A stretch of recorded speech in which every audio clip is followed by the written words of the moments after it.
Something was found inside Nancy Guthrie's home that investigators were not expecting. Not a weapon. Not a ransom note. Not a body. Something far quieter than that. And in the world of federal investigations, quiet discoveries are often the most devastating ones. The FBI does not return to a location they have already processed without cause. They do not revisit a crime scene on a whim. When agents go back, it means something has changed. Something they initially dismissed has suddenly become the thread that could unravel everything. And in this case, the details found inside that modest Tucson, Arizona home did exactly that. They changed the entire direction of the investigation. Tonight, we are going to walk you through everything. The bloodstains, the surveillance footage, the mysterious glove, the seized Range Rover, and the DNA evidence that has taken this case to a level that only federal resources can handle. Stay with us, because this story is far from over. Nancy Guthrie is 84 years old, and she is the mother of Savannah Guthrie, the co-anchor of NBC's flagship morning program, The Today Show. She lives in Tucson, Arizona, a city known for its desert warmth and close-knit communities. By every account, Nancy was a woman of routine, faith, and family. She attended virtual church services regularly. She had dinner with her children. She lived carefully and quietly. Nothing about her life suggested she would one day be at the center of one of the most closely watched missing persons investigations the country has seen in years. On the evening of January 31, 2026, Nancy spent time with her family. It was an ordinary Friday night. Dinner, conversation, the comfort of people who love each other. Nothing felt off. No arguments were reported. No tension lingered in the air after the evening ended. According to law enforcement's own timeline, Nancy was dropped off at her home shortly before 10 o'clock that night. She went inside. The door closed behind her. That was the last confirmed sighting of Nancy Guthrie by anyone who knew her. The following morning, Sunday, February 1st, Nancy was expected to appear at a friend's home in Tucson to watch a live-streamed church service, something she did nearly every week without fail. When she did not show up, her friends grew concerned. They reached out to her children. Her children could not reach her. By noon that day, a missing person report had been filed with the Pima County Sheriff's Department, and what began as a worried phone call cascaded rapidly into one of the largest multi-agency search operations Arizona has seen in recent memory. What investigators found when they arrived at her home that afternoon set the tone for everything that followed. There were no signs of forced entry, no broken windows, no overturned furniture. But there was something else. Something that immediately elevated this from a missing person inquiry to a suspected abduction. On the front porch of Nancy Guthrie's home, investigators discovered bloodstains, confirmed by forensic analysis to be Nancy's blood. That single detail changed everything. Whatever had happened to Nancy Guthrie in the hours between her being dropped off and the next morning had not been peaceful. The quiet of her home was not the quiet of a woman who had simply walked away. It was something else entirely. The most chilling discovery in this investigation did not come from inside the house. It came from a device that most homeowners install and then forget about, a doorbell camera. In the early morning hours of February 1, 2026, around the same time Nancy Guthrie was disappearing from the world's awareness, that camera was capturing something extraordinary. A figure. Masked. Gloved. Armed. For days after Nancy's disappearance, the existence of this footage was known only to investigators. The public knew almost nothing. Law enforcement issued careful, measured statements. They confirmed she was missing. They said they were treating the situation as a possible abduction. They did not yet reveal the surveillance footage. That silence, as we will explore later in this story, was entirely deliberate. Then, on February 10th, 9 days after Nancy vanished, FBI Director Kash Patel took the extraordinary step of personally releasing 6 black-and-white photographs and 3 video clips on social media. The images showed a figure standing outside Nancy Guthrie's front door. The person was wearing a ski mask, long pants, a jacket, gloves, and a holster, with what appeared to be a firearm. On their back, a 25-liter Ozark Trail Hiker Pack backpack, the kind sold exclusively at Walmart. At one point in the footage, the figure reaches up with a gloved hand and attempts to cover the camera lens. They place what appears to be part of a plant in front of it, a deliberate attempt to obstruct any recording. The tilt of the head, the calculated movements, the premeditated effort to blind the camera. None of it looked random. None of it looked impulsive. The FBI described this individual as a male, approximately 5 feet 9 to 5 feet 10 inches tall, with an average build. They released this description widely and increased the reward for information in the case to $100,000. Later, that reward would grow even larger. Savannah Guthrie's family separately announced a private reward of $1 million for any information leading to Nancy's location or her safe return. But here is the detail about that doorbell footage that made investigators pause and look again. There were images showing the suspect in what appeared to be different stages of attire, with and without the backpack. This led to speculation that the suspect had approached the house more than once, possibly on different occasions. The Pima County Sheriff's Department ultimately pushed back on that interpretation, stating publicly that there was no date or timestamp associated with the images, and that suggesting they were taken on different days was, in their words, purely speculative. But the fact that investigators had to issue that clarification at all told its own quiet story. The footage contained layers, and layers take time to fully understand. 2 miles from Nancy Guthrie's home, searchers made a discovery that looked, on the surface, like a breakthrough. A single glove. And not just any glove, a glove that appeared to match the type worn by the masked figure captured on the doorbell camera footage. Investigators collected it carefully. It was submitted for forensic analysis. A DNA profile of an unknown male was successfully extracted from the glove. That was a significant step forward. A DNA profile means a potential identity. It means answers. It means the possibility of a name attached to the faceless figure on that camera. Except it did not produce a name. Not yet. When the FBI ran that DNA profile through CODIS, the Combined DNA Index System, the National Law Enforcement DNA database containing over 19 million offender profiles, there was no match. The database, which includes more than 430,000 offender profiles from Arizona alone, came back silent. The suspect, as of the time of this recording, has never been arrested for a crime that would have placed their DNA in that system. That tells investigators something important in itself.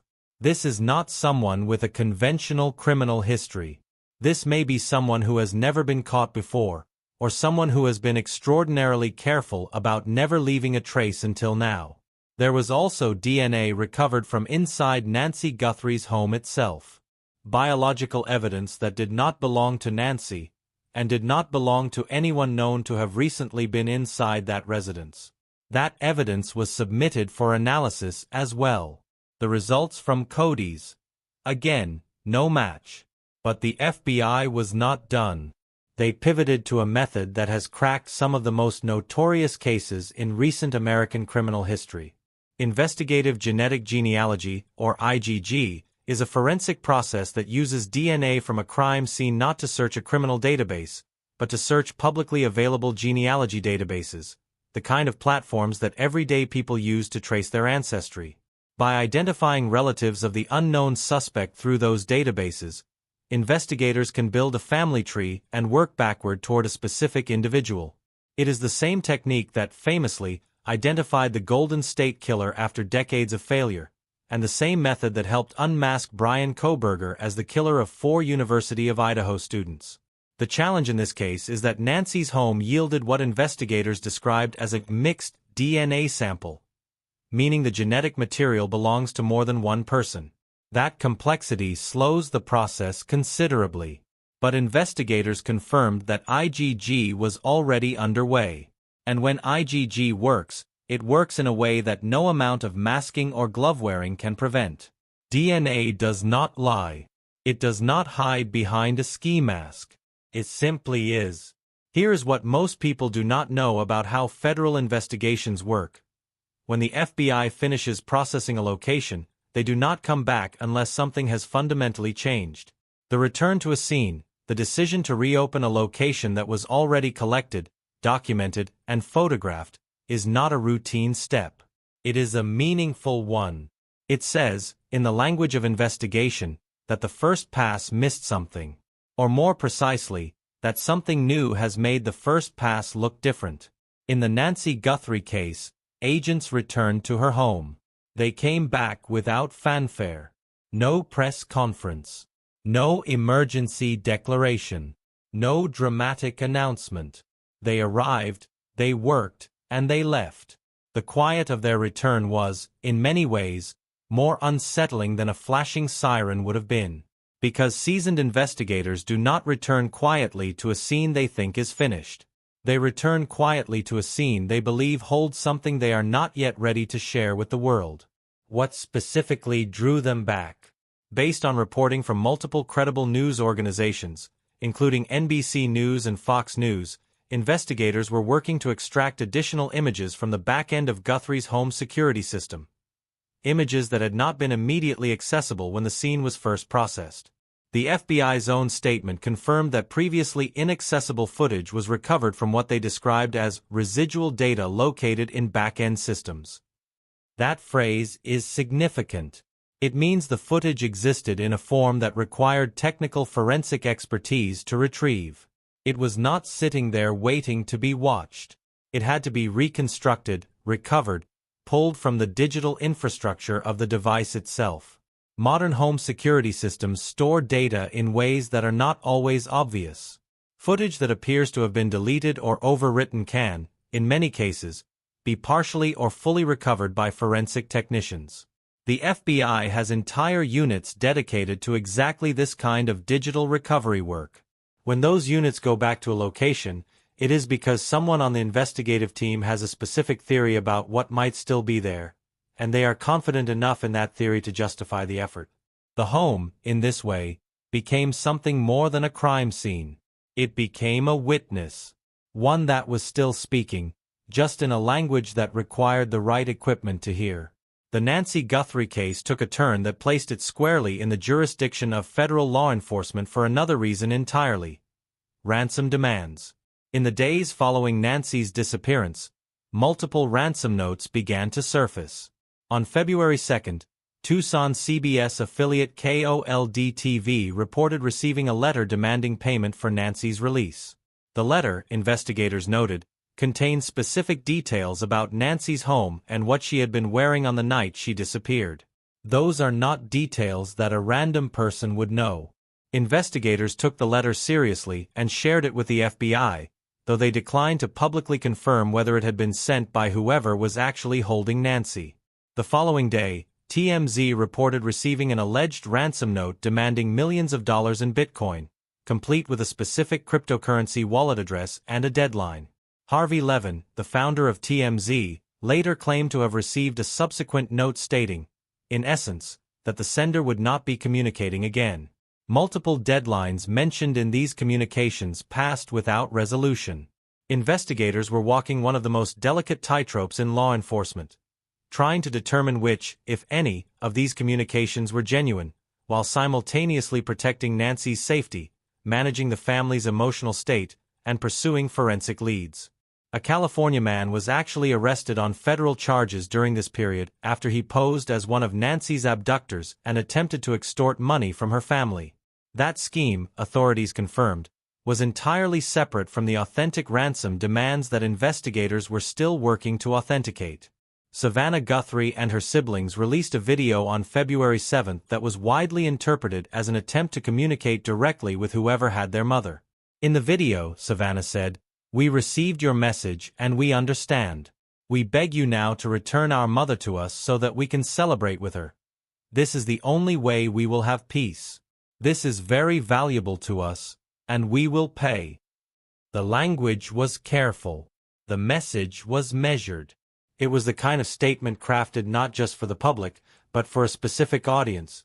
Someone watching, someone calculating, someone who needed to believe that the family was listening and willing. The involvement of ransom demands, the use of cryptocurrency, the cross-state nature of the communications. All of it cemented the FBI's central role in the investigation and removed it from being simply a local missing person case. Federal jurisdiction over extortion and kidnapping meant that the resources of the Bureau were now fully committed to Tucson. On February 13, law enforcement executed a significant operation at a residence approximately 2 miles from Nancy Guthrie's home. 2 people were removed from the residence. Roads in the surrounding area were closed to the public for approximately 4 hours. One of those individuals was taken in for questioning. They were released the following day. The operation did not produce an arrest, but it did produce questions, and one specific discovery that a former FBI agent has since described as the single most important lead in the entire case. A gray Range Rover. The vehicle was discovered in the parking lot of a Culver's restaurant near the search zone, approximately 2 miles from Nancy's home. Law enforcement moved in on the vehicle carefully. They photographed it. They documented it. And then, in a moment captured by cameras and observers on the scene, they placed a tarp over the rear of the vehicle before opening it. That detail matters enormously. Law enforcement does not cover a vehicle with a tarp out of routine. They cover it when what is inside is something they do not want the public to see. Whether that was to protect evidence from contamination, to prevent journalists or bystanders from photographing the interior, or because of what, or who, may have been visible inside, is something that has not been officially confirmed. Jennifer Coffin-Daffer, a former FBI agent who has been publicly commenting on the case, told Newsweek that she believes the Range Rover is the most significant lead in the investigation. In her words, the decision to put a tarp on the rear of that vehicle before it was opened suggests investigators saw something inside that concerned them, something they were not yet ready to expose to the cameras surrounding the scene. The vehicle was towed and has not, as of recent reporting, been released by authorities. It remains in law enforcement custody, presumably undergoing full forensic examination for DNA, fingerprints, and any other biological or trace evidence that might link it to Nancy Guthrie or to the masked figure on her doorbell camera. If DNA inside the Range Rover can be matched to DNA recovered from the glove found near the home, or to the unknown DNA recovered from inside Nancy's residence, investigators would have something powerful. A connected chain of physical evidence linking a specific vehicle to a specific suspect. The scale of this investigation is, by any measure, extraordinary.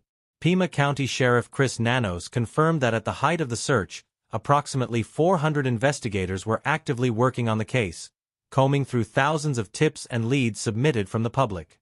The FBI's Phoenix field office established a fully active command post in Tucson, with personnel being rotated through on a regular basis to ensure, as one FBI official put it, that the case always had fresh eyes reviewing the evidence. Investigators were simultaneously pursuing multiple threads. They were analyzing cell phone data, attempting to reconstruct the movements of people in and around Nancy's neighborhood on the night of January 31st and the early morning hours of February 1st. They were reviewing surveillance footage submitted by neighbors and nearby businesses. They were visiting gun stores and firearms dealers in an effort to identify the holster worn by the masked suspect in the doorbell footage. An unusual holster that investigators believed might be traceable to a specific purchase. They were attempting to identify the suspect's clothing, the pants, shoes, shirt, and jacket, through manufacturer databases and retail distribution networks.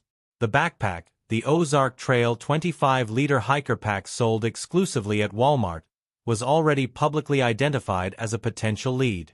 The FBI also pursued a technology that received significant public attention and some political controversy.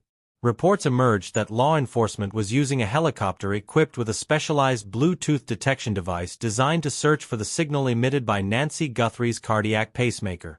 The pacemaker, like most modern implanted cardiac devices, emits a Bluetooth signal that can, under the right conditions, be detected by specialized equipment. Investigators hoped that if Nancy was alive and within range of a search area, her pacemaker signal might give away her location. President Donald Trump, upon learning that this method had been publicly reported, expressed frustration with the disclosure, stating that by announcing the tactic, investigators had potentially tipped off whoever was holding Nancy and given them the opportunity to prevent the technology from working. The Pima County Sheriff's Department also issued a statement that will remain active for as long as it takes. This will remain an active investigation until Nancy Guthrie is found or all leads are exhausted. Pima County Sheriff Chris Nanos made a statement that was both significant and humane in its framing. The Guthrie family, all siblings and their spouses, had been formally cleared as suspects in Nancy's disappearance. Nanos described the family as victims, who had been fully cooperative with law enforcement throughout the process. He said publicly that they were not persons of interest and had done everything asked of them. That clearance matters not just legally, but investigatively. When a loved one goes missing, family members are always among the first people closely examined. Not out of cruelty, but out of statistical reality. The majority of violent crimes against individuals are committed by people known to the victim. Clearing the family entirely allows investigators to redirect their energy outward, toward the larger and more complex universe of possible suspects. In this case, with DNA that does not match anyone known to have been inside the home, with a masked figure who took deliberate steps to avoid identification, with ransom demands that suggest organized planning, the investigation has always pointed away from the family and toward someone else. Someone who knew enough about Nancy Guthrie's life and routines to plan this. Someone disciplined enough to mask their face, cover their hands, and attempt to blind a camera. Someone whose DNA has never before landed in a law enforcement database.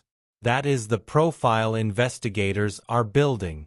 Quietly, methodically, and without the kind of public drama that would tip off the person they are looking for.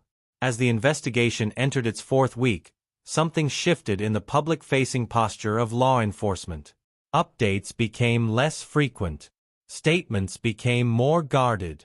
The flow of information, which had been relatively steady in the first 2 weeks, began to slow. A retired FBI agent named Steve Moore told NewsNation that in his understanding, agents were potentially being told they may be rotating back to their home divisions, not because the case was cold, but because the most resource-intensive phase of the investigation had passed, and what remained required fewer bodies and more precision. Sheriff Nanos, for his part, pushed back firmly against any characterization of the case as cold. He said clearly, in multiple public statements, that as long as investigators had leads to chase, the case would not be considered inactive. "We're not going to give up. We're going to find Nancy, and we're going to find out who did this," he said. The silence is not absence of progress. In federal investigations of this nature, suspected kidnapping, ransom demands, forensic DNA work, genealogical analysis, much of the most important work happens out of public view. The genetic genealogy process alone can take weeks or longer to yield results. The forensic analysis of the Range Rover can take time. The clothing identification, the holster trace, the cell phone data review, none of it moves at the speed of a news cycle. It moves at the speed of accuracy. And accuracy, in a case like this, is more important than speed. The Guthrie family continues to call publicly for anyone with information to come forward. Savannah Guthrie, in a video posted to Instagram, said words that have resonated far beyond her platform. "We still have hope and we still believe. And I wanted to say to whoever has her or knows where she is that it's never too late. And you're not lost or alone. And it is never too late to do the right thing." Here is where this case stands as of today. Nancy Guthrie, 84 years old, mother, grandmother, woman of faith, vanished from her home in Tucson, Arizona on the night of January 31, 2026. Her blood was found on her front porch. A masked, armed, and gloved figure was captured on her doorbell camera. A glove was found 2 miles away. DNA was recovered from the glove and from inside the home. Neither matched any profile in the national database. A gray Range Rover was seized under circumstances that remain unexplained. Ransom notes demanded millions of dollars in cryptocurrency. The FBI and Pima County Sheriff's Department, supported by hundreds of investigators, continue to pursue every available lead. What was found inside Nancy Guthrie's home was not a single shocking object. It was a layered accumulation of evidence, each piece quiet on its own, each piece devastating in combination. Blood on the porch.